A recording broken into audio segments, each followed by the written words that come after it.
एक दिन मुल्ला नसरुद्दीन के पड़ोसी ने उनके दरवाजे पर दस्तक दी। मुल्ला, तुम्हारा बकरा मेरे बगीचे में घुस आया और मेरी सारी सब्जियां खा गया, पड़ोसी ने गुस्से में कहा। मुल्ला ने शांत स्वर में जवाब दिया, यह संभव नहीं है। मेरा बकरा तो हमेशा बंधा रहता है।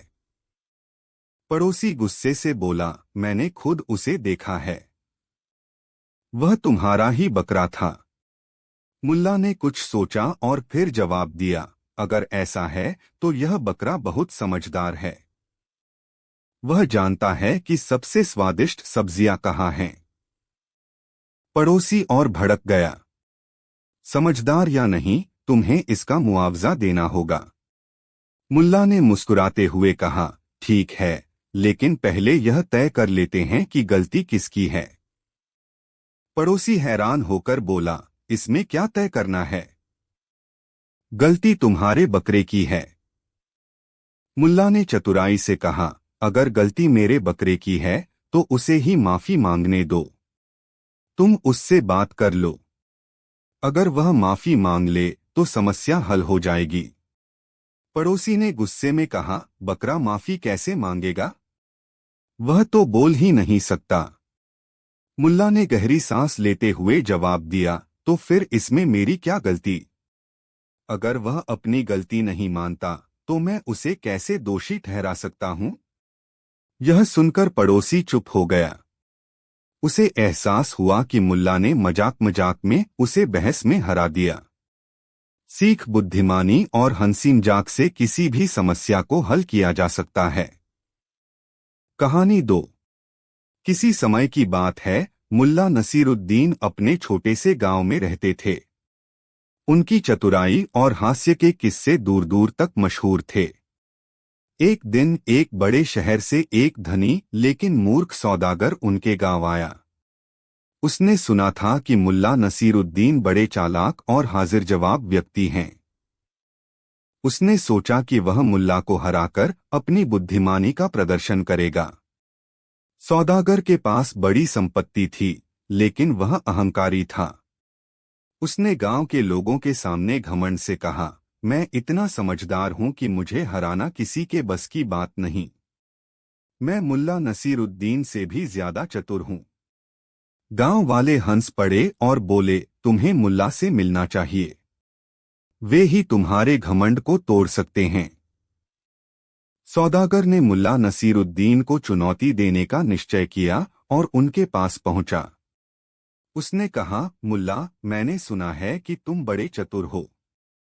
अगर तुम मेरे सवालों का सही जवाब दे सके तो मैं तुम्हें सोने की 10 अशर्फियां दूंगा। लेकिन अगर तुम हार गए तो तुम्हें मुझे अपना गधा देना होगा। मुल्ला मुस्कुराए और बोले, ठीक है सौदागर साहब, मैं तैयार हूं। सवाल पूछिए। पहली चुनौती। सौदागर ने अपना पहला सवाल पूछा, बताओ आसमान में कितने ग्रह तारे हैं? मुल्ला ने शांत स्वर में कहा, यह सवाल तो आसान है। आसमान में इतने ग्रह तारे हैं जितने तुम्हारे गधे के शरीर पर बाल हैं। अगर तुम्हें यकीन नहीं होता तो गिन लो। सौदागर को कोई जवाब नहीं सूझा। गांव वाले हंस पड़े। दूसरी चुनौती। सौदागर थोड़ा गुस्से में आ गया। उसने दूसरा सवाल पूछा, बताओ धरती के केंद्र कहाँ हैं? मुल्ला ने अपनी छड़ी से जमीन पर एक बिंदु बनाया और कहा, यही धरती का केंद्र है। अगर तुम्हें यकीन नहीं तो माप लो। सौदागर फिर निरुत्तर हो गया। अब वह झुंझला चुका था। तीसरी चुनौती। सौदागर ने सोचा कि अब वह ऐसा सवाल पूछेगा जिसका जवाब मुल्ला के पास न हो। उसने पूछा, ऐसा कौन सा काम है जो मैं कर सकता हूं लेकिन तुम नहीं कर सकते? मुल्ला ने हंसते हुए जवाब दिया, सौदागर साहब, आप मुझसे कहीं ज्यादा मूर्ख बन सकते हैं। यह काम मैं नहीं कर सकता। गांव वाले ठहाका मारकर हंस पड़े। सौदागर का चेहरा शर्म से लाल हो गया। सौदागर ने अपनी हार मान ली और मुल्ला को 10 अशर्फियां दे दी। उसने महसूस किया कि धन और घमंड से कोई बुद्धिमान नहीं बनता। असली ताकत तो समझदारी और विनम्रता में होती है। मुल्ला नसीरुद्दीन ने अपनी चतुराई और हास्य से न केवल सौदागर को सबक सिखाया बल्कि गांव वालों का दिल भी जीत लिया। उनकी यह कहानी हमें सिखाती है कि हमें घमंड से बचना चाहिए और हमेशा विनम्रता व बुद्धिमानी से काम लेना चाहिए। कहानी 3। एक बार की बात है, मुल्ला नसरुद्दीन को पड़ोसी गांव के एक अमीर सेठ की बड़ी दावत में बुलाया गया। दावत का आयोजन इतना भव्य था कि गांव के सभी बड़े बड़े लोग वहां जुटे हुए थे। मुल्ला ने अपने पुराने और धूल भरे कपड़े पहने और बिना ज्यादा सोचे सीधे दावत में पहुंच गए। जैसे ही वो वहां पहुंचे, किसी ने उन्हें पहचाना तक नहीं। सेवकों ने उन्हें दरवाजे पर ही रोक लिया। उनकी हालत देखकर एक सेवक बोला, ऐ फकीर, ये जगह तुम्हारे लिए नहीं है। जाओ कहीं और जाकर खाना मांगो। मुल्ला ने अपनी पहचान बताने की कोशिश की, लेकिन किसी ने उनकी बात नहीं सुनी। अपमानित होकर मुल्ला वहां से लौट गए। अब मुल्ला सीधा अपने घर पहुंचे और अपनी सबसे शानदार पोशाक पहनी। मखमल का कुर्ता, रेशम की पगड़ी और जरी की जूतियां। सचमुच मुल्ला अब किसी राजा से कम नहीं लग रहे थे। वो फिर से उसी दावत में गए। इस बार न सिर्फ उन्हें अंदर जाने दिया गया, बल्कि सेठ ने खुद उनका स्वागत किया। मुल्ला ने देखा कि सभी लोग उनकी पोशाक की तारीफ कर रहे थे। उन्होंने अपने आसपास बैठे लोगों को देखा और मुस्कुराते हुए चुपचाप खाना शुरू कर दिया। लेकिन फिर उन्होंने जो किया, उसने सबको हैरान कर दिया। मुल्ला ने खाना उठाया और अपने कपड़ों पर डालना शुरू कर दिया। कभी बिरयानी पगड़ी पर डालते तो कभी खीर अपनी जेब में भरते। यह देखकर सभी चौंक गए। मुल्ला, ये क्या कर रहे हो? सेठ ने पूछा। मुल्ला ने मुस्कुराते हुए जवाब दिया, यह खाना मेरी पोशाक के लिए है, क्योंकि इज्जत तो इन्हीं को मिली है, मुझे नहीं। सभी लोग मुल्ला की बात सुनकर हंसने लगे, लेकिन उनकी आंखों में एक गहरी समझ झलकने लगी। लेकिन कहानी यहाँ खत्म नहीं होती। अगले दिन मुल्ला ने कुछ और चौंकाने वाला किया। उन्होंने अपने गधे को दावत में बुलाया। क्यों? आखिर मुल्ला का यह कदम क्या संदेश छिपाए हुए था? क्या गधे ने भी वही सम्मान पाया जो मुल्ला की पोशाक ने पाया था, या यह मुल्ला की किसी और गहरी चाल का हिस्सा था? जानने के लिए कहानी का अगला भाग जरूर देखिए। अगले भाग में गधे की दावत के पीछे छिपे रहस्य और मुल्ला के बुद्धिमानी भरे कदम को उजागर करेंगे। मुल्ला नसरुद्दीन को दावत में हुए अपमान का एक और सबक देना था, लेकिन इस बार उनका निशाना केवल समाज नहीं बल्कि खुद की समझ और आत्मचिंतन भी था। अगले दिन मुल्ला ने अपने गधे को बड़े प्यार से तैयार किया। गधे को सबसे सुंदर मखमली कपड़े पहनाए, उसकी गर्दन में चमचमाती हुई जरी की घंटियां बांध दीं और सिर पर एक शानदार सुनहरी पगड़ी पहनाई। गधा अब किसी राजा के घोड़े से कम नहीं लग रहा था। मुल्ला ने गधे की रस्सी पकड़ी और उसे लेकर उसी सेठ की हवेली पहुंचे जहां दावत हो रही थी। जैसे ही वह पहुंचे, लोगों की निगाहें गधे पर टिक गईं। कुछ लोग हैरान थे तो कुछ मुस्कुरा रहे थे।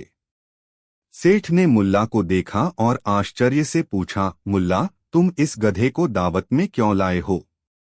मुल्ला ने सहजता से कहा, यह दावत तो इज्जतदार मेहमानों के लिए है और आप सभी ने तो कल मेरी पोशाक को ज्यादा इज्जत दी थी। मैंने सोचा आज यह गधा भी पोशाक पहनकर आपकी इज्जत का हकदार बने।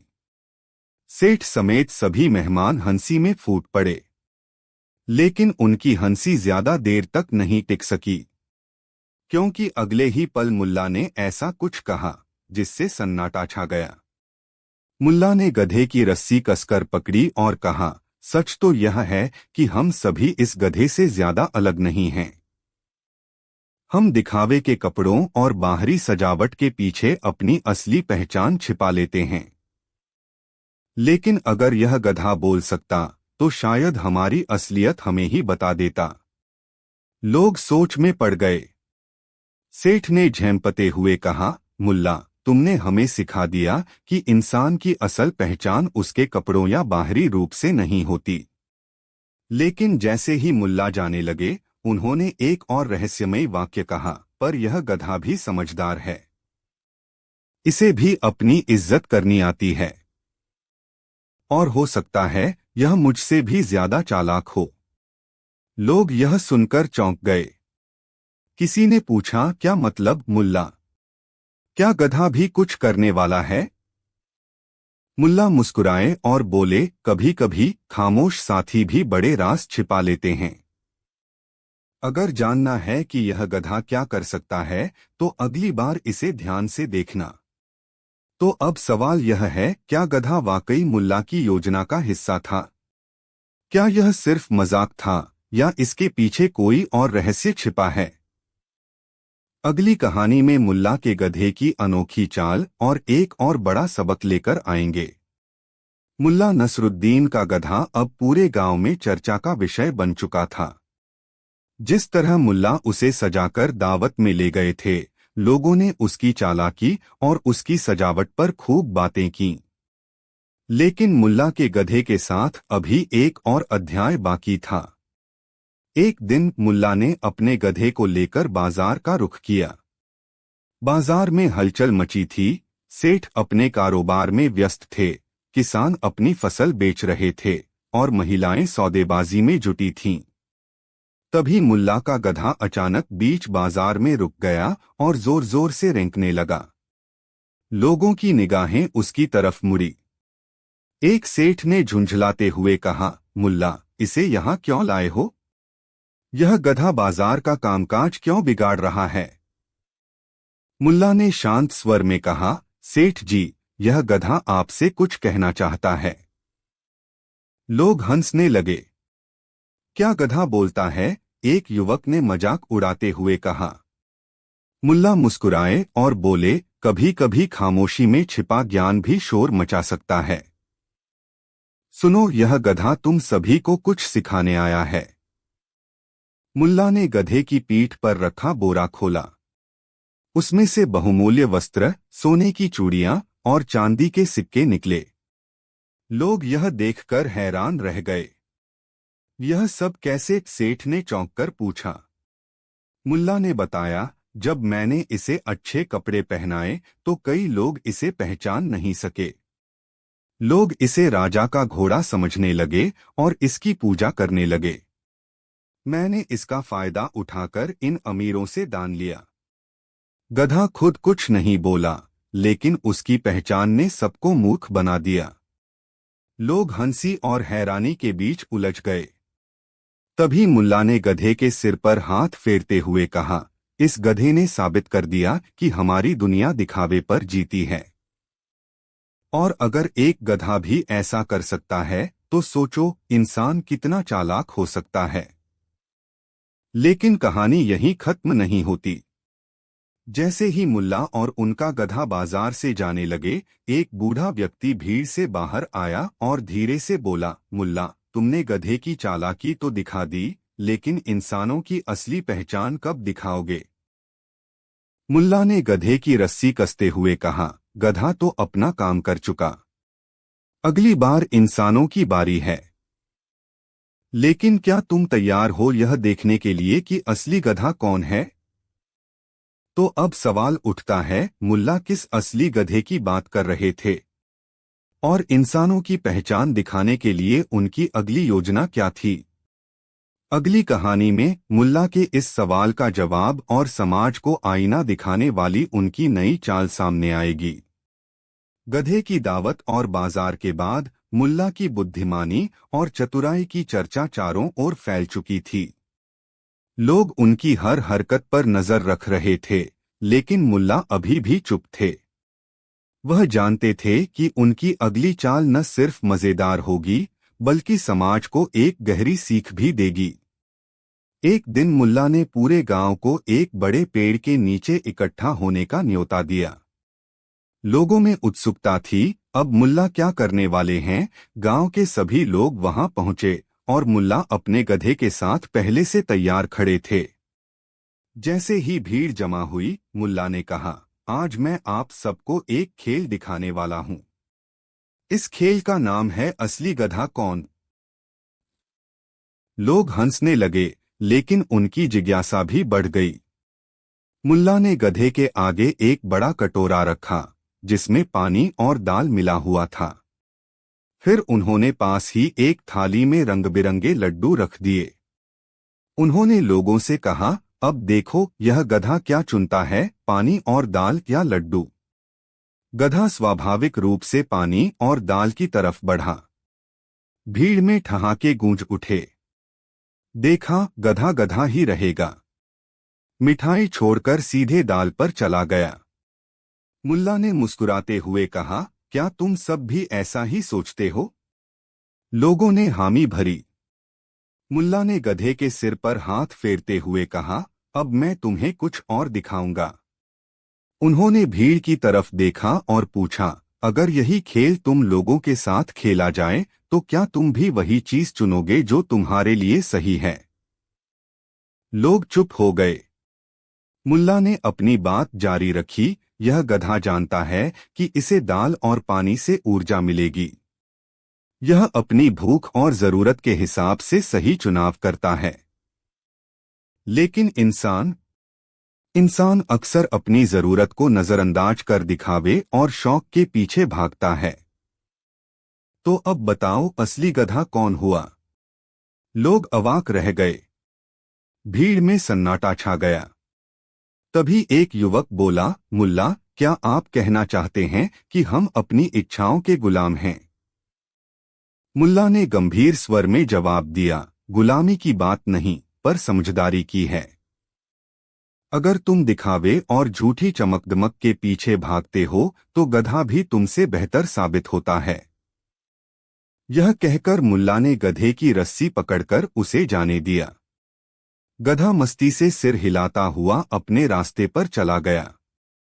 मुल्ला ने जाते जाते कहा, गधा तो अपनी दुनिया में खुश है, लेकिन तुम लोग सोचो और समझो कि तुम अपनी जिंदगी में क्या चुन रहे हो। लेकिन यहाँ कहानी खत्म नहीं हुई। जैसे ही मुल्ला जाने लगे, एक बच्चा भीड़ से बाहर आया और बोला, मुल्ला, अगर गधा इतना समझदार है तो क्या वह इंसान बन सकता है? मुल्ला रुक गए। उन्होंने बच्चे की तरफ देखा और रहस्यमयी मुस्कान के साथ कहा, शायद इंसान गधा बन जाए, लेकिन गधा इंसान नहीं बन सकता। पर अगले हफ्ते मैं तुम्हें एक गधा दिखाऊंगा जो इंसानों से भी ज्यादा चालाक निकलेगा। तैयार रहो। तो अब सवाल यह है, मुल्ला किस गधे की बात कर रहे थे?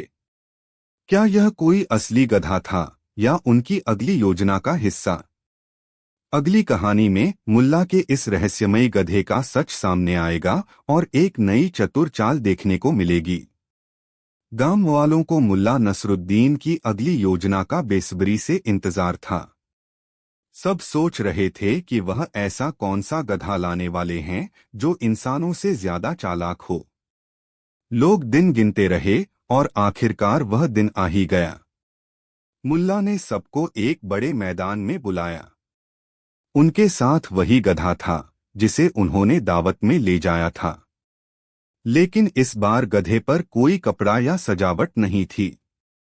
वह बिल्कुल साधारण गधा लग रहा था। लोग हैरान थे। सेठ ने पूछा, मुल्ला, यह वही गधा है न? इसमें ऐसा क्या खास है जो आप इसे इतना बड़ा बना रहे हैं? मुल्ला ने गधे के पास खड़े होकर कहा, हाँ, यह वही गधा है। लेकिन आज मैं तुम्हें बताना चाहता हूं कि यह गधा खास क्यों है। उन्होंने गधे को एक ओर खड़ा किया और लोगों की तरफ मुड़ते हुए बोले, तुम सबने देखा कि इस गधे को मैंने जब सजाया तो तुमने इसे राजा का घोड़ा समझा।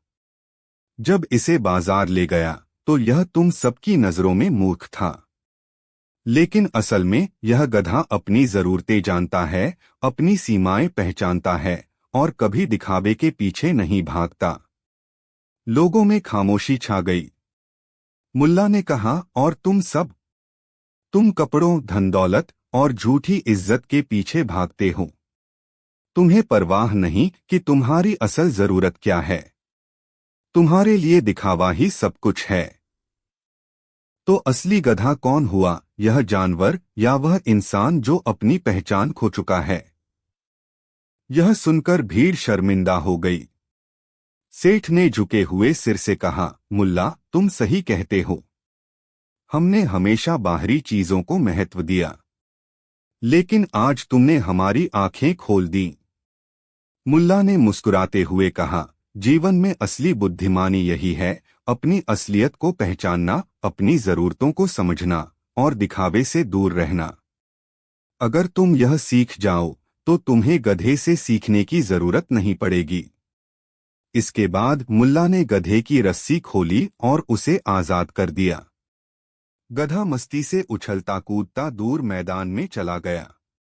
मुल्ला ने जाते जाते कहा, इस गधे ने अपना काम कर दिया। अब तुम्हारी बारी है। तय करो तुम्हें अपनी जिंदगी में क्या चुनना है। और इसी के साथ मुल्ला नसरुद्दीन ने न सिर्फ गधे को बल्कि सभी को आजाद कर दिया, दिखावे, झूठी पहचान और समाज की बेड़ियों से। कहानी खत्म, लेकिन सबक अब भी जिंदा है। तो आप कौन बनना चाहेंगे, एक समझदार गधा या एक मूर्ख इंसान? कहानी 4। एक बार की बात है, मुल्ला नसीरुद्दीन अपने गांव से पास के एक कस्बे में जाने की तैयारी कर रहे थे। उनके गांव में एक दुकानदार के बारे में चर्चाएं हो रही थीं, जो काफी चालाक होने के बावजूद कई बार अपनी मूर्खता के कारण हास्य का पात्र बन जाता था। मुल्ला नसीरुद्दीन ने सोचा कि क्यों न इस दुकानदार से खुद मिलकर उसकी बातों का सच पता लगाया जाए। मुल्ला ने अपनी गधा गाड़ी तैयार की और कस्बे की ओर रवाना हो गए। उनके पास थोड़े पैसे, कुछ पुराने सामान और कुछ अनाज थे, जिन्हें वे कस्बे के बाजार में बेचने की योजना बना रहे थे। कस्बे में पहुंचने के बाद मुल्ला ने देखा कि बाजार में बड़ी चहल पहल है। लोग तरह तरह के सामान बेच और खरीद रहे थे। वहीं बाजार के बीचों बीच एक बड़ा सा किराने का दुकान था, जहां दुकानदार जोर जोर से चिल्ला चिल्ला कर ग्राहकों को आकर्षित कर रहा था। आओ आओ, सबसे सस्ता सामान, सबसे बेहतरीन माल। मुल्ला ने सोचा, यही वह दुकानदार होगा जिसकी चर्चा गांव में हो रही थी। मुल्ला उसके पास गए और कहा, भाई साहब, आपके यहाँ क्या क्या सामान मिलता है? दुकानदार ने बड़े गर्व से कहा, मेरे यहाँ जो चाहो सब मिलता है। बताओ क्या चाहिए? मुल्ला ने मुस्कुराते हुए कहा, अच्छा, मुझे 1 किलो मूर्खता चाहिए। क्या आपके पास है? दुकानदार को यह सुनकर झटका लगा। उसने सोचा, यह आदमी मुझसे मजाक कर रहा है, लेकिन वह अपनी प्रतिष्ठा को ठेस नहीं पहुंचाना चाहता था, इसलिए बोला, मूर्खता तो हर जगह मुफ्त में मिलती है। आपको उसके लिए पैसे क्यों खर्च करने पड़ेंगे? मुल्ला ने हंसते हुए जवाब दिया, सच कहा, लेकिन मैं चाहता हूं कि आप मुझे मूर्खता का ऐसा नमूना दिखाएं, जिसे देखकर मैं इसे पहचान सकूं। दुकानदार ने सोचा कि वह मुल्ला को अपनी चालाकी से हराएगा। उसने एक पुरानी टूटी हुई कुर्सी उठाई और कहा, देखो, यह कुर्सी 100 दीनार की है। अगर तुम इसे खरीदोगे तो तुम्हें मूर्खता का असली मतलब समझ आ जाएगा। मुल्ला ने कुर्सी को ध्यान से देखा। वह समझ गए कि दुकानदार उन्हें बेवकूफ बनाने की कोशिश कर रहा है। लेकिन मुल्ला ने कुछ नहीं कहा। उन्होंने तुरंत 100 दीनार निकालकर दुकानदार को दे दिए और कुर्सी खरीद ली। दुकानदार मन ही मन बहुत खुश हुआ। उसने सोचा, यह आदमी वाकई मूर्ख है। मैंने इसे बेकार कुर्सी के लिए 100 दीनार में फंसा लिया। मुल्ला ने वह कुर्सी लेकर बाजार में खड़े अन्य लोगों को दिखाना शुरू किया। उन्होंने चिल्लाकर कहा, यह देखो, यह कोई साधारण कुर्सी नहीं है। यह जादुई कुर्सी है। जिस पर भी यह कुर्सी रखी जाती है वह धनवान बन जाता है। मैंने इसे अभी 100 दीनार में खरीदा है, लेकिन इसे मैं 200 दीनार में बेचने को तैयार हूं। धीरे धीरे बाजार में भीड़ इकट्ठी हो गई। हर कोई कुर्सी की चर्चा करने लगा। मुल्ला ने नीलामी शुरू की। लोगों ने सोचा कि यदि यह कुर्सी वाकई जादुई है तो इसे खरीदने में नुकसान नहीं होगा। देखते ही देखते कुर्सी का दाम 200 से बढ़कर 500, फिर 1000 दीनार तक पहुंच गया। आखिरकार एक अमीर व्यापारी ने 1500 दीनार में कुर्सी खरीद ली। दुकानदार यह सब देखकर हैरान रह गया। उसने सोचा, यह आदमी तो मुझसे भी बड़ा चालाक निकला। मैंने इसे मूर्ख बनाने की कोशिश की, लेकिन इसने मेरी ही मूर्खता को सबके सामने उजागर कर दिया। मुल्ला ने दुकानदार के पास आकर कहा, देखो भाई, मूर्खता केवल मुफ्त में ही नहीं मिलती। कभी कभी लोग इसके लिए भारी कीमत भी चुकाते हैं। इस कहानी से यह सीख मिलती है कि चालाकी और मूर्खता के बीच फर्क समझना जरूरी है। जो लोग दूसरों को मूर्ख बनाने की कोशिश करते हैं वे अक्सर खुद ही मूर्ख साबित हो जाते हैं। मुल्ला नसीरुद्दीन की इस कहानी में न केवल हास्य है, बल्कि यह भी सिखाती है कि सही समय पर सही समझदारी का उपयोग करके बड़ी से बड़ी समस्याओं को हल किया जा सकता है। कहानी 5। प्राचीन समय की बात है। एक समृद्ध राज्य में राजा अकबर शाह अपनी बुद्धिमानी और न्यायप्रियता के लिए मशहूर थे। लेकिन राजा को एक और चीज का बेहद शौक था, अपनी प्रजा और दरबारियों को कठिन पहेलियां पूछकर परखने का। एक दिन दरबार में राजा ने घोषणा की, आज मैं 3 ऐसी पहेलियां पूछूंगा जिनका जवाब देना असंभव है। जो जवाब देगा उसे इनाम मिलेगा और जो नहीं दे पाएगा उसे 3 दिन तक राजमहल की सफाई करनी होगी। सभी दरबारी एक दूसरे का मुंह ताकने लगे। तभी मुल्ला नसरुद्दीन आगे आए और बोले, जहां पनाह, आपकी पहेलियां चाहे जितनी भी मुश्किल हो, मेरी बुद्धि और हाजिर जवाबी का कोई जोड़ नहीं। राजा मुस्कुराए और बोले, अच्छा तो सुनो मेरी पहली पहेली। ऐसा क्या है जो हर किसी के पास होता है लेकिन राजा के पास नहीं हो सकता? दरबार में सन्नाटा छा गया। हर कोई सोच में पड़ गया।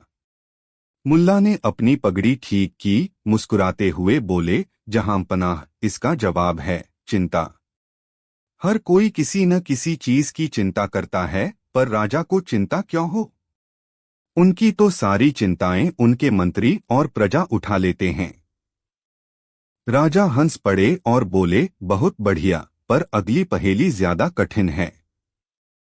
ऐसा कौन सा जीव है जो सुबह 4 पैर पर चलता है, दोपहर को 2 पैर पर और रात को 3 पैर पर?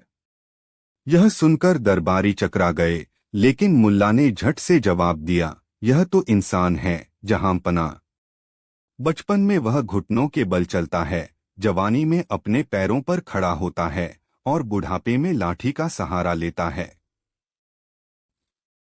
राजा की मुस्कान थोड़ी धीमी हो गई।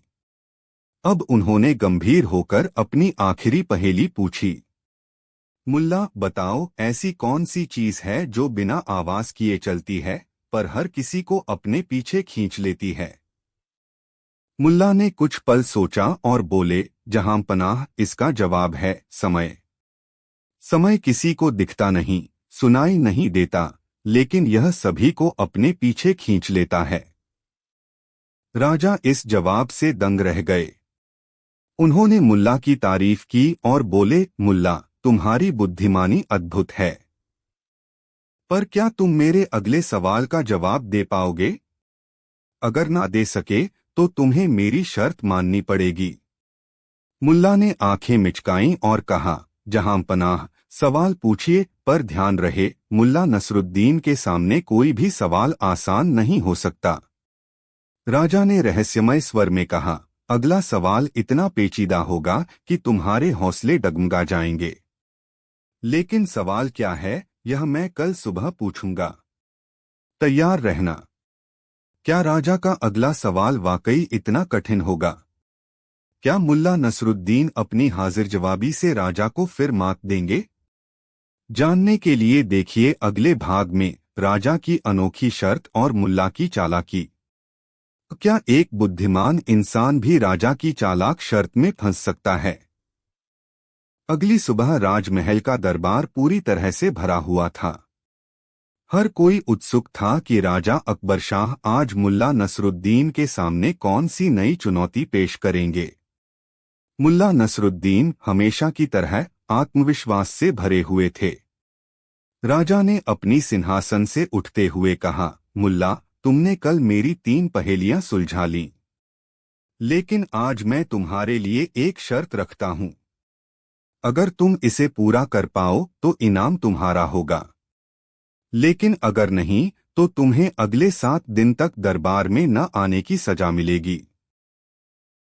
मुल्ला मुस्कुराते हुए बोले, जहांपनाह, आपकी शर्त तो स्वीकार है। बताइए क्या करना होगा। राजा ने अपनी शर्त बताई, तुम्हें आज शाम तक एक ऐसी चीज लेकर आनी होगी जो एक साथ मीठी, खट्टी और कड़वी हो। और हाँ, वह चीज मेरे खाने योग्य होनी चाहिए। क्या तुम यह कर सकते हो? दरबार में ठहाके गूंज उठे। हर कोई सोच रहा था कि यह शर्त तो असंभव है। मुल्ला थोड़ा गंभीर हो गए। फिर उन्होंने अपनी पगड़ी उतारी, उसे झाड़ा और बोले, जहांपनाह, आपकी शर्त थोड़ी मुश्किल है, पर मुल्ला नसरुद्दीन के लिए कुछ भी असंभव नहीं। शाम को आपके दरबार में लौटता हूं। मुल्ला नसरुद्दीन बाजार की तरफ निकल पड़े। रास्ते में उन्होंने फल, मिठाई, मसाले और जड़ी बूटियों की दुकानों पर खूब मोलभाव किया। उनके दिमाग में कुछ खास चल रहा था। शाम को वह दरबार में एक छोटी थैली लेकर लौटे। सबकी निगाहें उनकी थैली पर थीं। राजा ने पूछा, क्या तुम मेरी शर्त पूरी करने में सफल हुए? मुल्ला ने थैली खोली और उसमें से एक बड़ा नींबू निकाला। सभी दरबारी हैरान रह गए। राजा ने कड़वी आवाज में कहा, मुल्ला, यह कैसा मजाक है? नींबू में मेरे सवाल का जवाब कैसे हो सकता है? मुल्ला मुस्कुराए और बोले, जहांपनाह, नींबू इस शर्त का सबसे सही जवाब है। इसका रस मीठा तब लगता है जब इसे चीनी के साथ मिलाया जाए। इसका स्वाद खट्टा होता है क्योंकि यह प्राकृतिक रूप से ऐसा है। और इसका छिलका कड़वा होता है, जिसे चखने पर हर कोई मुंह बना लेता है। दरबार में सन्नाटा छा गया। राजा खुद चौंक गए। फिर उनकी गंभीरता एक जोरदार ठहाके में बदल गई। उन्होंने कहा, मुल्ला, तुमने फिर साबित कर दिया कि तुम्हारी बुद्धि अद्वितीय है। लेकिन मैं अभी हार मानने वाला नहीं हूं। कल सुबह मैं तुम्हें ऐसा काम दूंगा जो तुम्हारे होश उड़ा देगा। मुल्ला ने हंसते हुए कहा, जहांपनाह, कल का इंतजार रहेगा। लेकिन ध्यान रहे, मुल्ला नसरुद्दीन के होश उड़ाना आसान नहीं। अगले दिन राजा ने मुल्ला के सामने कैसी चुनौती रखी? क्या यह उनके जीवन की सबसे कठिन परीक्षा होगी? जानने के लिए देखिए अगले भाग में राजा का असंभव सवाल और मुल्ला की रहस्यमय योजना। क्या ऐसा सवाल हो सकता है जिसका जवाब दुनिया में किसी के पास न हो? और क्या मुल्ला नसरुद्दीन इसे हल कर पाएंगे? सुबह की हल्की रोशनी राजमहल के गुंबदों पर पड़ रही थी। पूरा दरबार उत्सुकता से भर गया था। मुल्ला नसरुद्दीन हमेशा की तरह अपनी खास मुस्कान के साथ आए और राजा अकबर शाह को सलाम किया। राजा ने गंभीर आवाज में कहा, मुल्ला, आज का सवाल न सिर्फ तुम्हारी बुद्धिमानी को परखेगा, बल्कि तुम्हारे धैर्य और हिम्मत की भी परीक्षा लेगा। सुनो ध्यान से। तुम्हें मुझे आज सूर्यास्त से पहले ऐसी चीज लाकर देनी होगी जिसे कोई देख न सके, छू न सके, पर महसूस कर सके। अगर तुम ऐसा कर पाए तो तुम्हें इनाम मिलेगा, लेकिन अगर नहीं कर पाए तो तुम्हें पूरे राज्य में यह घोषणा करनी होगी कि राजा अकबर शाह से ज्यादा बुद्धिमान कोई नहीं। दरबार में हलचल मच गई। यह सवाल वाकई असंभव लग रहा था। दरबारियों की फुसफुसाहट सुनाई दे रही थी, अब मुल्ला क्या करेंगे? इस बार तो राजा ने उन्हें पूरी तरह फंसा दिया है। मुल्ला ने एक पल के लिए सोचा, फिर बोले, जहां पनाह, आपका सवाल मुश्किल जरूर है, पर इसका जवाब भी जरूर मिलेगा। मुझे शाम तक का समय दीजिए। मुल्ला राजमहल से बाहर निकले और बाजार की ओर चल पड़े। रास्ते में उन्होंने कई लोगों से बातें की, हंसी मजाक किया और कुछ सोचते हुए आगे बढ़ते रहे। हर कोई उनकी चालाकी के किस्से जानता था, लेकिन इस बार उनके चेहरे पर एक अलग सा रहस्य झलक रहा था। शाम होने से ठीक पहले मुल्ला दरबार में लौटे। उनके हाथ खाली थे। राजा ने उनकी तरफ देखा और पूछा, मुल्ला, तो क्या तुम मेरी चुनौती स्वीकार करने में असफल रहे? मुल्ला ने मुस्कुराते हुए कहा, जहां पनाह, मैं अपनी चुनौती पूरी करने आया हूं, लेकिन इसके लिए आपको अपनी आंखें बंद करनी होंगी। राजा ने चौंकते हुए अपनी आंखें बंद कीं। मुल्ला ने गहरी सांस ली और बोले, जहां पनाह, मैं आपको वह चीज देने वाला हूं जिसे कोई देख नहीं सकता, छू नहीं सकता, लेकिन महसूस जरूर कर सकता है। यह है हवा। उन्होंने धीरे से राजा के चेहरे के पास हाथ हिलाया। राजा ने एक हल्की हवा अपने चेहरे पर महसूस की। राजा की आंखें खुलीं और उन्होंने मुल्ला को देखा। कुछ पलों के लिए सन्नाटा छा गया। फिर राजा मुस्कुराए और बोले, मुल्ला, तुमने मेरी चुनौती फिर से पूरी कर दी। तुम न सिर्फ बुद्धिमान हो, बल्कि बेहद चालाक भी।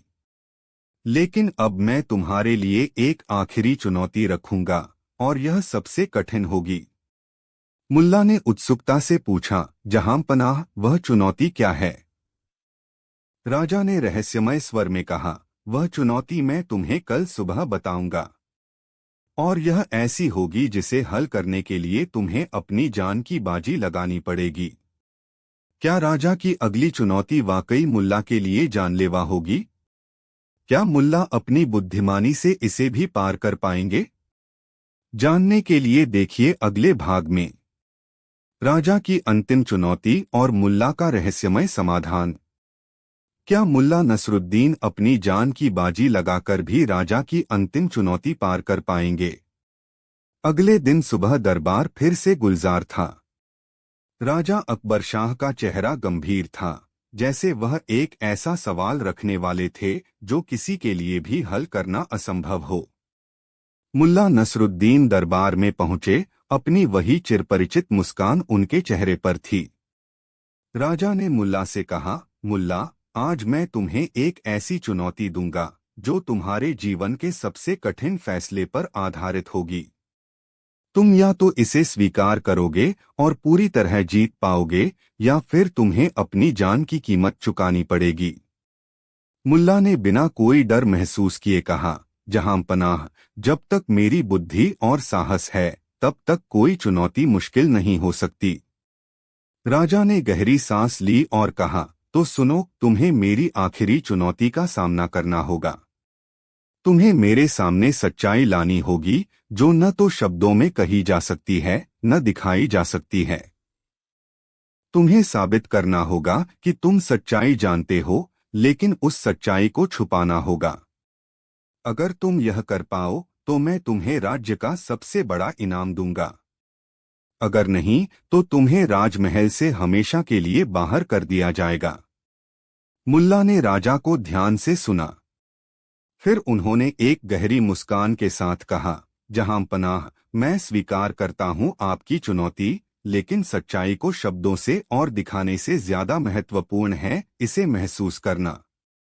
और यह सच्चाई कभी छुपाई नहीं जा सकती, केवल इसे सही समय पर समझा जा सकता है। राजा चौंक गए। वे नहीं समझ पाए कि मुल्ला का क्या मतलब था।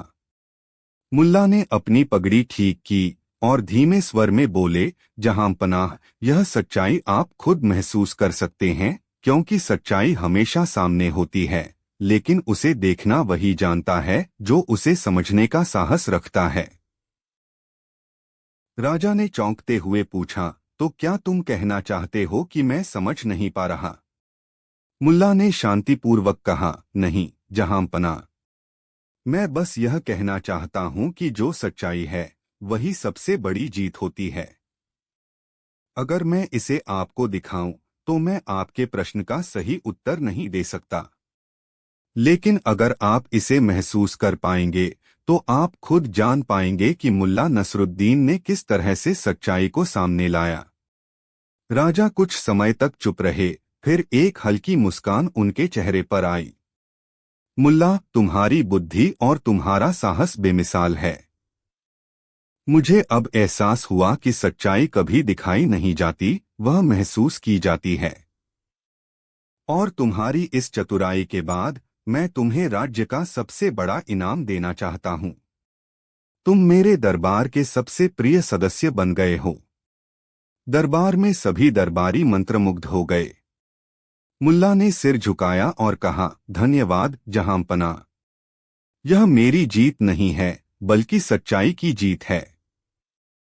राजा ने घोषणा की, मुल्ला नसरुद्दीन, तुमने न केवल मेरी चुनौती को पार किया, बल्कि यह साबित किया कि असली ताकत और बुद्धिमानी सिर्फ जवाब देने में नहीं, बल्कि सही सवाल पूछने में होती है। मुल्ला ने अपनी आखिरी हंसी छोड़ी और बोले, जहांपनाह, असल में जीवन की सबसे बड़ी चुनौती यह है कि हम सवालों का सही जवाब कब, कहाँ और किससे पूछते हैं। और जब हम सही सवाल पूछते हैं तो खुद ब खुद जवाब मिल जाता है।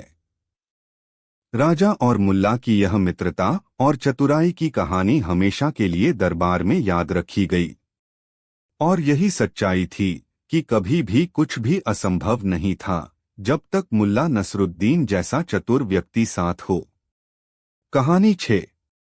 क्या कभी ऐसा हुआ है कि एक चोर अपने ही जाल में फंस गया हो? मुल्ला नसरुद्दीन की बुद्धिमानी से भरी यह कहानी चोरों को भी ईमानदारी का पाठ पढ़ा सकती है।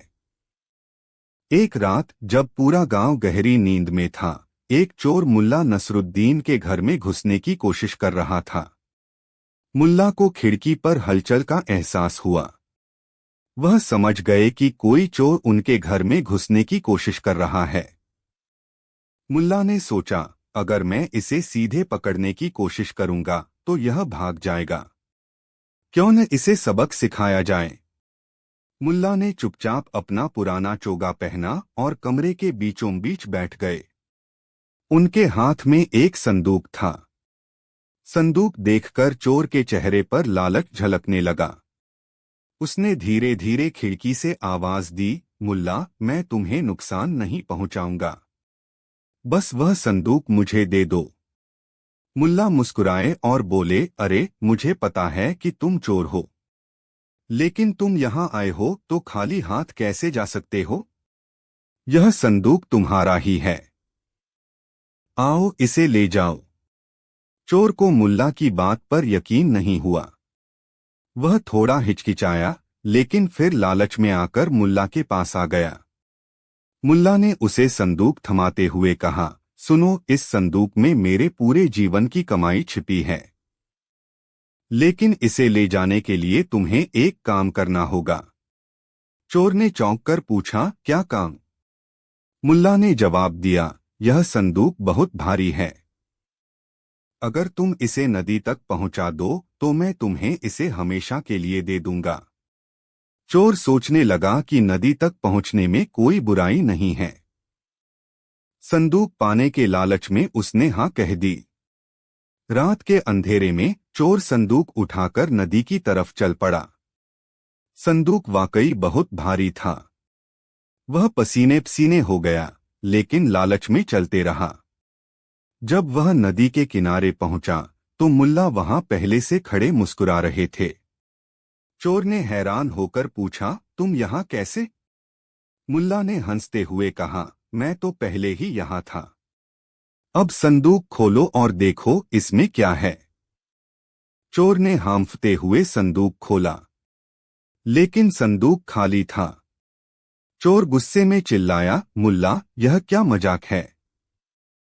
इसमें तो कुछ भी नहीं है। मुल्ला ने गंभीर होकर कहा, यह संदूक तो खाली था, लेकिन मैं तुम्हें एक सबक देना चाहता था। तुमने लालच में आकर मेहनत की और नदी तक पहुंच गए। अगर इतनी मेहनत ईमानदारी के काम में लगाते तो तुम्हें चुराने की जरूरत ही नहीं पड़ती। चोर शर्मिंदा हो गया। उसने सिर झुका लिया और बोला, मुल्ला, तुमने सही कहा। मैं आज से चोरी छोड़ दूंगा और मेहनत से कमाने की कोशिश करूंगा। मुल्ला ने मुस्कुराकर कहा, याद रखना, मेहनत की कमाई सबसे बड़ा खजाना है। और हाँ, अगर दोबारा चोरी करने का मन करे तो मेरे पास आना, मैं तुम्हें और संदूक दे दूंगा। और इस तरह मुल्ला नसरुद्दीन ने अपनी चतुराई से चोर को सबक सिखाया। तो अब सोचिए, क्या आप भी कभी लालच में फंसकर गलत रास्ता चुनते हैं? अगर हाँ, तो याद रखें, मेहनत और ईमानदारी का कोई मुकाबला नहीं। चोर ने मुल्ला की बातों को सुना और उसकी आंखों में शर्म और पछतावा साफ दिखाई दे रहा था। उसने सिर झुकाते हुए कहा, मुल्ला, मैंने सच में बड़ी गलती की। अगर आप मुझे न सिखाते तो शायद मैं आज भी इसी रास्ते पर चलता रहता। अब मैं अपना जीवन बदलने का वादा करता हूँ। मुल्ला ने मुस्कुराकर चोर की पीठ थपथपाई और कहा, अच्छा है कि तुमने अपनी गलती स्वीकार की। याद रखना, असली खजाना उस मेहनत में है जो तुम अपने परिश्रम से कमाते हो, न कि उस चोरी में जो तुम दूसरों की मेहनत से लेते हो। चोर ने मुल्ला से आशीर्वाद लिया और गांव छोड़ दिया। लेकिन उसके दिल में एक नई सोच और आत्मविश्वास था। मुल्ला की चालाकी से वह चोर अपना रास्ता बदल चुका था। मुल्ला ने न सिर्फ चोर को बल्कि पूरे गांव को यह सिखा दिया कि बुरे कर्मों का फल हमेशा उल्टा ही होता है और सबसे बड़ा धन ईमानदारी और मेहनत में छिपा होता है। मुल्ला नसरुद्दीन का यह सबक गांव वालों के दिलों में हमेशा के लिए बस गया। अब कोई भी चोर या गलत राह पर चलने वाला इंसान जब भी गांव में आता, मुल्ला का नाम जरूर याद करता। और इस तरह मुल्ला नसरुद्दीन ने अपनी समझदारी और चतुराई से एक चोर को न सिर्फ उसका पाठ पढ़ाया बल्कि उसे एक नई राह दिखाई। तो इस कहानी से यह सीख मिलती है कि जीवन में सबसे महत्वपूर्ण चीज हमारी मेहनत और ईमानदारी है। बुरे कर्मों का कभी भी अच्छा परिणाम नहीं होता। कहानी खत्म। कहानी 7। एक समय की बात है, मुल्ला नसरुद्दीन नाम का एक बुद्धिमान और चतुर व्यक्ति था। उसकी हाजिर जवाबी और हास्य प्रेमी स्वभाव के कारण लोग उसे बहुत पसंद करते थे।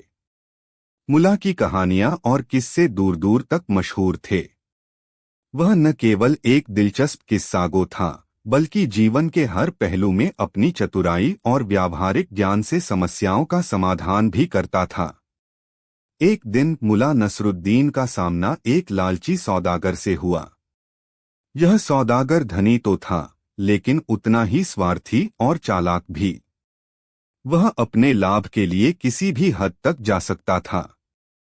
सौदागर ने सुना था कि मुल्ला नसरुद्दीन बहुत चतुर व्यक्ति है और लोगों को आसानी से बेवकूफ नहीं बनने देता। लेकिन लालची सौदागर ने ठान लिया कि वह मुल्ला को किसी न किसी प्रकार से मूर्ख बनाएगा और उसका मजाक बनाएगा। एक दिन सौदागर ने मुल्ला को अपने महल में आमंत्रित किया।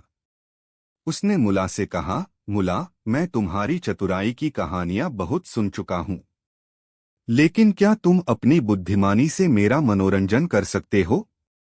मुल्ला मुस्कुराते हुए बोला, मैं तो हर समय तैयार हूँ, लेकिन मनोरंजन के साथ साथ सीख भी होनी चाहिए। सौदागर ने हंसते हुए कहा, अगर तुमने मुझे प्रभावित किया तो मैं तुम्हें इनाम दूंगा, लेकिन अगर तुम विफल हुए तो तुम्हें मेरी सेवा करनी होगी। मुल्ला ने उसकी चुनौती स्वीकार कर ली। उसने सौदागर से कहा, ठीक है, मैं तुम्हें एक पहेली देता हूँ।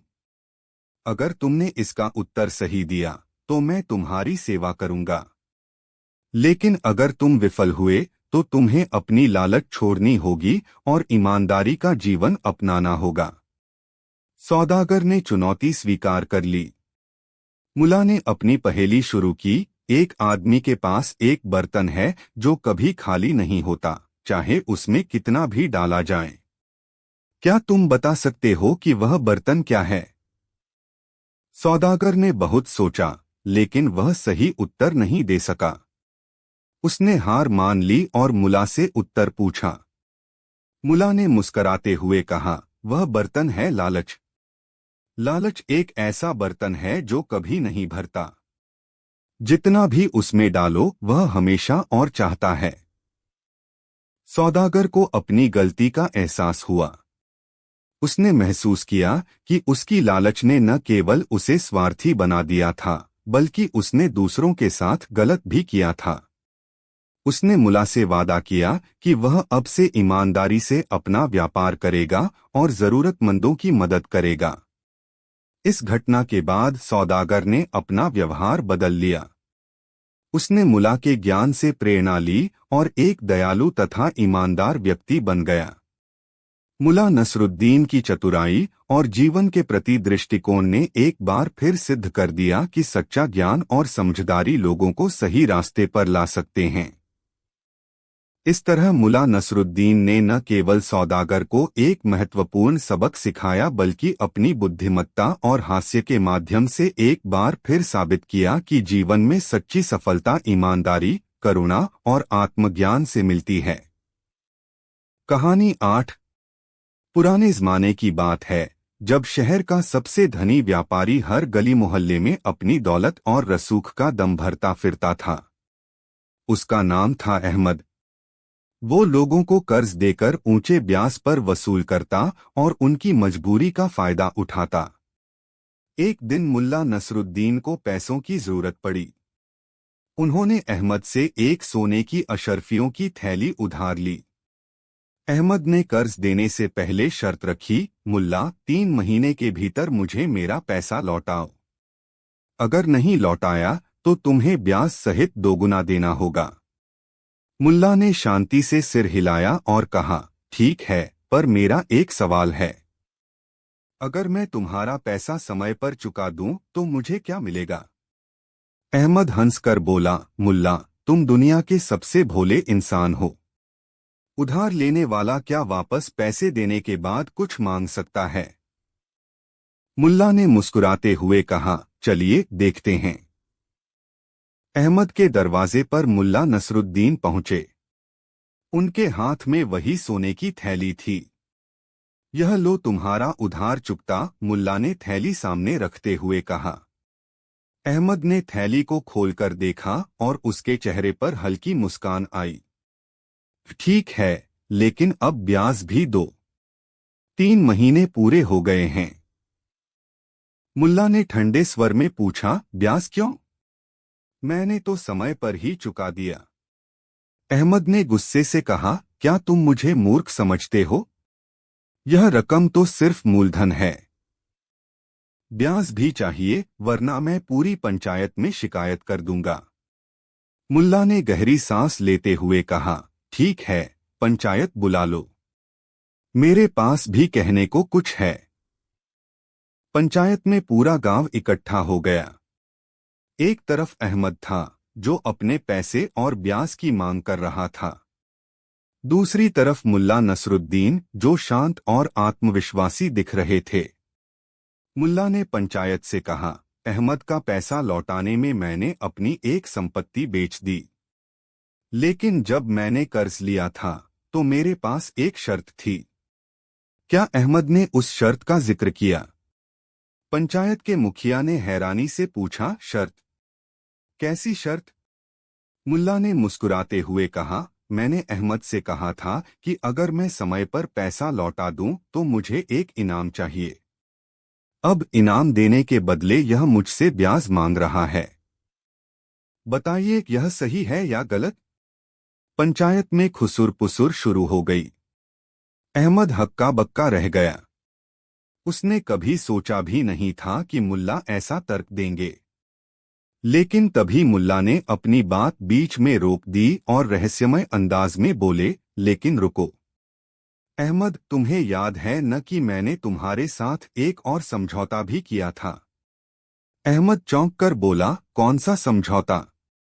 तुम क्या कह रहे हो? मुल्ला ने धीमे स्वर में कहा, अगर तुम्हें याद नहीं है तो सोच लो, या शायद तुम जानबूझकर छुपा रहे हो। पंचायत का माहौल गंभीर हो गया। हर कोई इस दूसरे समझौते के बारे में जानने के लिए बेचैन था। मुल्ला की मुस्कान ने पूरे गांव को और भी अधिक जिज्ञासु बना दिया।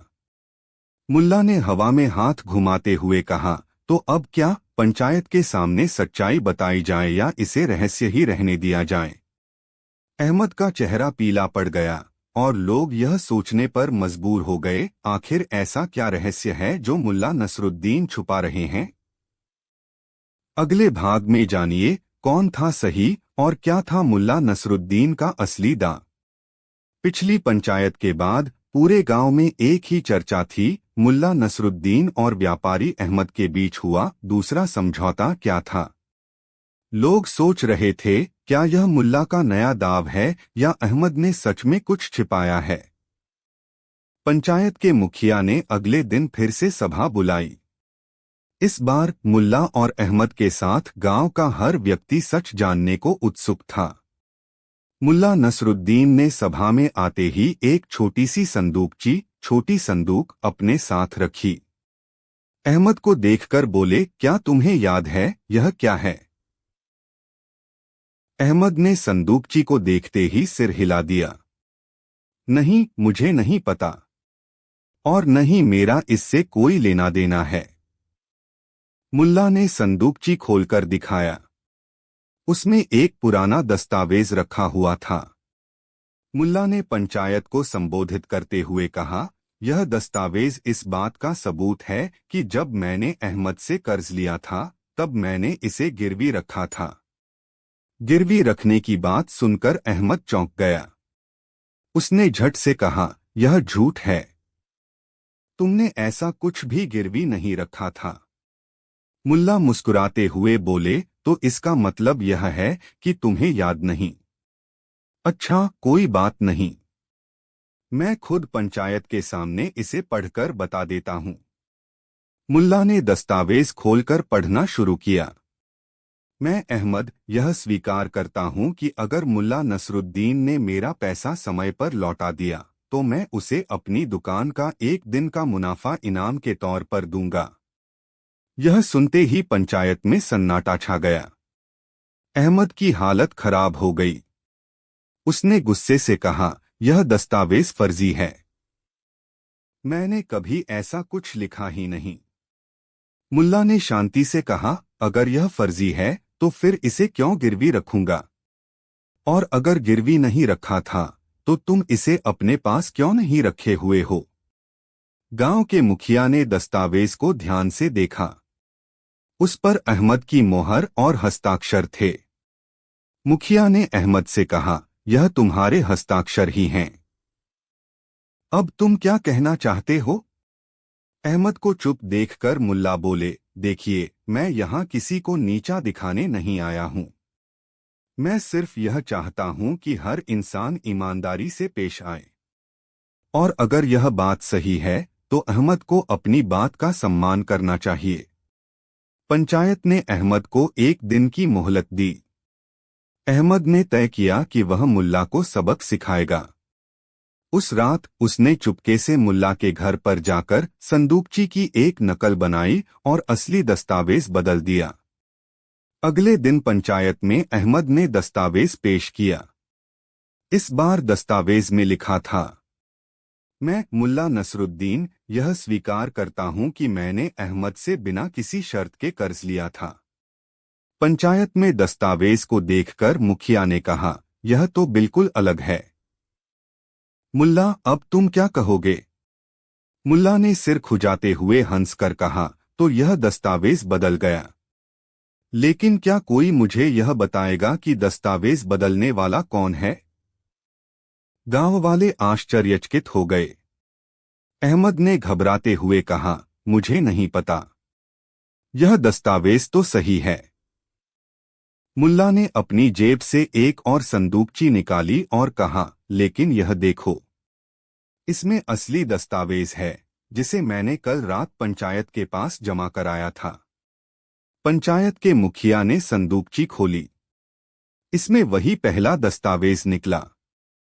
यह देखकर अहमद का चेहरा सफेद पड़ गया। उसने कहा, यह कैसे हो सकता है? मुल्ला मुस्कुराए और बोले, अब यह कहानी यहीं खत्म नहीं होगी। लेकिन क्या सच में यह कहानी दस्तावेज की है या अहमद और उसकी नीयत की? मुल्ला ने हवा में देखते हुए कहा, अहमद, अब यह बताओ कि तुम्हारा असली खेल क्या है? सच कहोगे या यह दस्तावेज भी तुम्हारी एक और चाल का हिस्सा है? अगले भाग में जानिए क्या अहमद की सच्चाई सामने आएगी या मुल्ला नसरुद्दीन का दाव एक और रहस्य खोल देगा। पिछली पंचायत के बाद अहमद की रातों की नींद उड़ चुकी थी। मुल्ला नसरुद्दीन के चेहरे पर जो रहस्यमयी मुस्कान थी वह उसके दिल में डर पैदा कर रही थी। उसने सोचा, अगर मुल्ला को मेरा सच पता चल गया तो मेरी इज्जत मिट्टी में मिल जाएगी। अहमद ने अपनी चालें तेज कर दी। उसने गांव के कुछ प्रभावशाली लोगों को अपने पक्ष में करने की कोशिश की। उसने उन्हें उपहार दिए और कहा, अगर पंचायत में कोई विवाद बढ़े तो मेरा साथ देना। लेकिन मुल्ला नसरुद्दीन को भी इसकी भनक लग चुकी थी। अगले दिन पंचायत फिर से इकट्ठी हुई। गांव के लोग बेचैन थे। सब जानना चाहते थे कि आखिर दस्तावेज का रहस्य क्या है और मुल्ला ने आखिरी रात में ऐसा क्या दांव खेला था। मुल्ला नसरुद्दीन शांत स्वर में बोले, अहमद, दस्तावेज की असली सच्चाई बताने से पहले मैं तुमसे एक सवाल पूछता हूँ। क्या तुम्हें याद है कि मैंने तुम्हारे पास सिर्फ अशरफिया गिरवी रखी थीं या कुछ और भी? अहमद घबराते हुए बोला, सिर्फ अशरफिया और कुछ नहीं। मुल्ला ने गहरी सांस लेते हुए कहा, ठीक है, तो पंचायत को यह जानने का हक है कि उस रात तुमने मेरे घर के आसपास क्या किया था। अहमद के चेहरे का रंग उड़ गया। उसने कसम खाते हुए कहा, मैंने कुछ नहीं किया। यह सब झूठ है। इतने में मुल्ला ने पंचायत से कहा, अगर मैं एक गवाह पेश कर दूं जो यह साबित कर सके कि अहमद ने दस्तावेज बदलने की कोशिश की तो क्या आप मेरी बात मानेंगे?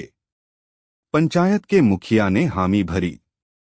मुल्ला ने आवाज लगाई, खान बाबा, अंदर आइए। अंदर एक बूढ़ा आदमी आया। वह गांव के सबसे पुराने गार्ड चौकीदार में से एक था।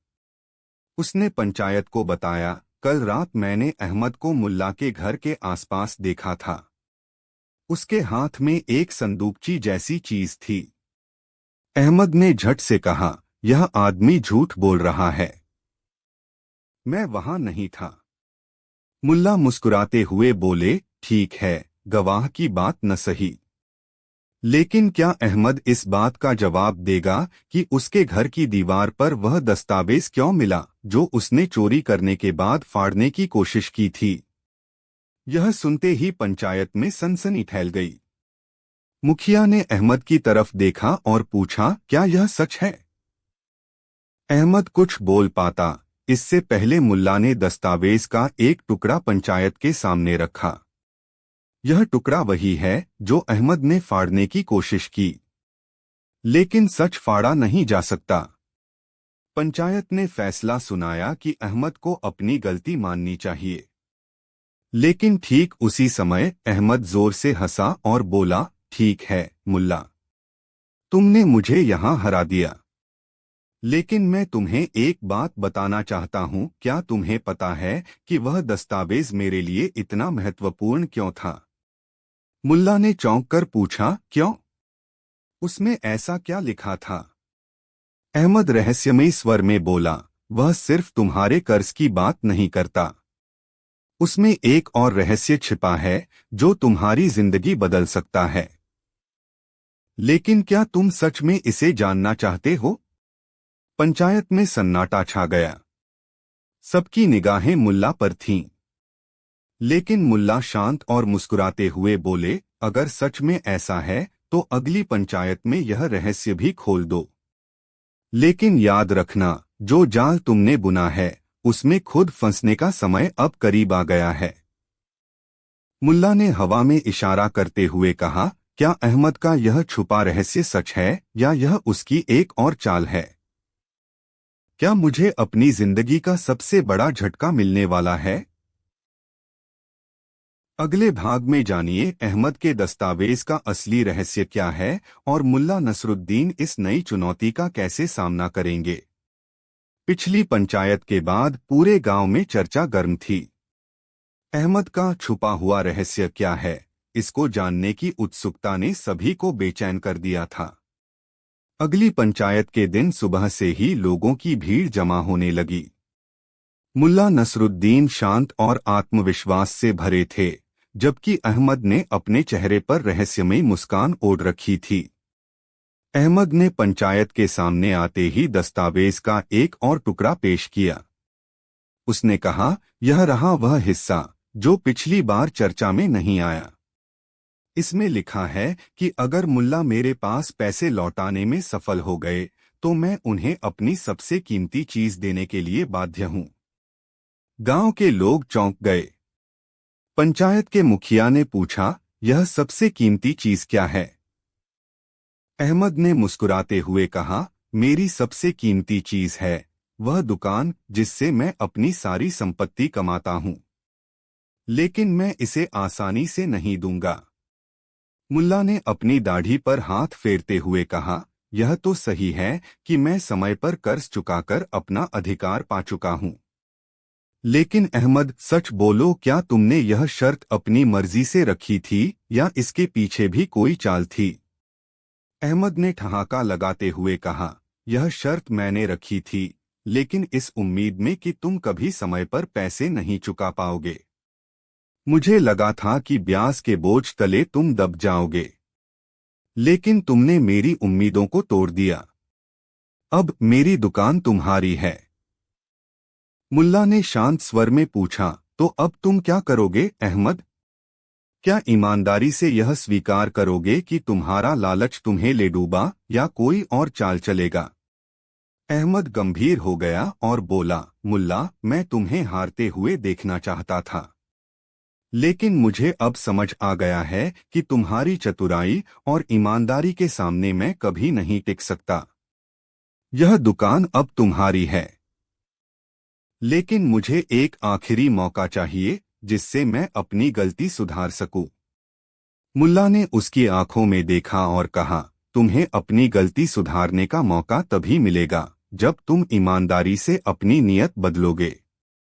और अगर तुम अपनी दुकान चलाना चाहते हो तो चलाओ, लेकिन अब अपने लाभ का एक हिस्सा हर महीने गरीबों की मदद के लिए दान करना होगा। अहमद ने पंचायत के सामने वादा किया कि वह अपनी दुकान का मुनाफा ईमानदारी से चलाएगा और हर महीने गरीबों की मदद करेगा।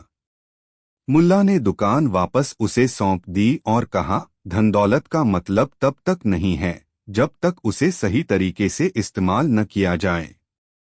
अहमद ने झुककर मुल्ला का धन्यवाद किया और कहा, आपने मुझे मेरी सबसे बड़ी कमजोरी लालच से बचा लिया। अब मैं हमेशा सच्चाई के रास्ते पर चलूंगा। मुल्ला नसरुद्दीन गांव वालों को संबोधित करते हुए बोले, दौलत इंसान को बदल नहीं सकती, लेकिन उसका सही इस्तेमाल इंसान को बेहतर बना सकता है। अहमद ने अपनी गलती मानी और यही असली जीत है। गांव वालों ने तालियां बजाईं और इस घटना के बाद अहमद ने अपनी दुकान को गांव के भले के लिए इस्तेमाल किया। मुल्ला नसरुद्दीन एक बार फिर साबित कर गए कि चतुराई और ईमानदारी से हर समस्या का समाधान हो सकता है। कहानी 9। कहते हैं कि मुल्ला नसरुद्दीन जितने सीधे दिखते थे उतने ही चतुर भी थे। एक दिन वह बाजार गए, लेकिन उनकी जेब लगभग खाली थी। सवाल यह था कि बिना पैसे के मुल्ला कैसे अपनी जरूरतें पूरी करेंगे। जब बाजार में पहुंचे तो देखा कि हर कोई अपने अपने सामान को सबसे अच्छा बता रहा था। किसी ने अपनी दुकान पर चमचमाते बर्तन सजाए थे, तो किसी ने मसाले की खुशबू से लोगों को खींचने की कोशिश की। लेकिन मुल्ला ने किसी चीज पर ध्यान नहीं दिया। उन्होंने पहले बाजार का चक्कर लगाया और सबकी बातें सुनी। फिर वे एक मिठाई की दुकान पर रुके। यह हलवा कैसे बेचा जाता है? मुल्ला ने गंभीरता से पूछा। दुकानदार मुस्कुराया और बोला, यह सबसे बढ़िया हलवा है जनाब। ताजी घी और शक्कर से बना है। एकदम बढ़िया स्वाद, सिर्फ 50 पैसे की एक प्लेट। मुल्ला ने सिर हिलाया और बोला, लेकिन मुझे इसे जांचना होगा। दुकानदार ने चौंककर पूछा, जांचना कैसे? मुल्ला ने जवाब दिया, देखो भाई, यह हलवा मेरे पेट के लिए है। पहले मैं इसे सूंघूंगा, फिर उसका वजन देखूंगा, और अगर वह मेरे पेट के अनुकूल हुआ तो मैं खरीद लूंगा। दुकानदार ने हंसते हुए कहा, जनाब, आप यह जांच किस किताब में पढ़कर आए हैं? मुल्ला ने गंभीर चेहरा बनाकर कहा, यह वही किताब है जहां यह लिखा है कि मिठाई के असली स्वाद की पहचान केवल जानकार कर सकता है। इतना कहकर मुल्ला ने मिठाई का एक टुकड़ा खा लिया। दुकानदार ने गुस्से में कहा, यह क्या किया आपने? बिना पैसे दिए मिठाई खा ली। मुल्ला मुस्कुराए और बोले, भाई, मैं तो जांच ही कर रहा था। अगर तुम्हें मेरा तरीका पसंद नहीं तो मैं दूसरी दुकान से खरीद लूंगा। दुकानदार ने उन्हें घूरते हुए कहा, जाओ जाओ, लेकिन मेरी दुकान से मुफ्त में जांच नहीं होगी। मुल्ला आगे बढ़े और एक कपड़े की दुकान पर पहुंचे। वहां उन्होंने एक लंबा चमकीला कपड़ा देखा। यह कितना है? उन्होंने पूछा। दुकानदार ने कहा, यह 10 रुपए मीटर है। मुल्ला ने कपड़े को उलट पुलट कर देखा और बोला, मुझे सिर्फ 2 इंच चाहिए। क्या दाम घटेगा? दुकानदार ने उन्हें अजीब नजरों से देखा और कहा, इतने छोटे टुकड़े का मैं क्या करूं? मुल्ला ने मुस्कुराकर कहा, बस वही तो मैं पूछ रहा हूं। इतने बड़े कपड़े का मैं क्या करूं? पूरा बाजार ठहाकों से गूंज उठा, लेकिन मुल्ला को अब भी अपनी असली चालाकी दिखानी बाकी थी। जब उन्होंने गधे के लिए चारे की दुकान पर कुछ कहा तो बाजार के लोग उनके जवाब से हैरान रह गए। और अब सवाल उठता है, आखिर मुल्ला ने चारे की दुकान पर ऐसा क्या किया जिससे वह बाजार में और भी मशहूर हो गए? और इस बार क्या उनकी चालाकी सचमुच उनकी मदद करेगी या उन्हें मुसीबत में डालेगी? इसका जवाब जानने के लिए देखिए अगले भाग में गधे पर बैठे मुल्ला की अनोखी सीख। जब मुल्ला ने चारे की दुकान पर कदम रखा तो दुकानदार ने उनका स्वागत किया। आइए मुल्ला साहब, क्या लेंगे? मुल्ला ने गंभीर होकर पूछा, क्या तुम्हारे पास सबसे अच्छा चारा है? दुकानदार ने गर्व से कहा, बिल्कुल। यह चारा गधे के लिए सबसे बेहतरीन है। वह एक बार खा ले तो कभी भूखा नहीं रहेगा। मुल्ला मुस्कुराए और बोले, अच्छा, तो तुम गधे के पेट के लिए सबसे अच्छा चारा रखते हो, है ना? जी हाँ, बिल्कुल, दुकानदार ने कहा।